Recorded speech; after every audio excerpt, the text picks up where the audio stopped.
madam जुलाई मासरे जो session होता से माननीय मंत्री कहते कि गोटे मास भितर राशन कार्ड गुड़ाक दिज्व किंतु पाखापाखि 10 लाख राशन कार्ड पेंडिंग अच्छी तो केबे सुधा इकेवाईसी कराहब और केबे सुधा राशन कार्ड दिज्व कारण मासे हो सारा जो कथा माननीय विधायक रखिंट जे एप्लिकेशन जो मैंने अर्थात जो मैंने पाई ना जो मैंने राशन कार्ड पाऊ ना जो मैंने चाउल पाऊ ना से एक कथा कहते एटा इकेवाईसी यार एक उपादान नुहे आज्ञा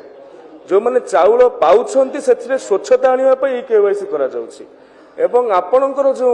उद्वेग रही जो मैंने राशन कार्ड रे ना नाही से माने ऑनलाइन एप्लिकेशन करके दीर्घ दिन हला पड़ी रही सरकार से विधि व्यवस्था करुछंती ई केवाईसी माध्यम रे अनेक खाली हबो बोली राशन कार्ड आमे आशा व्यक्त करुछु को मानेकर डेथ हेछि सेथरु जना पड़ी जिवो जदी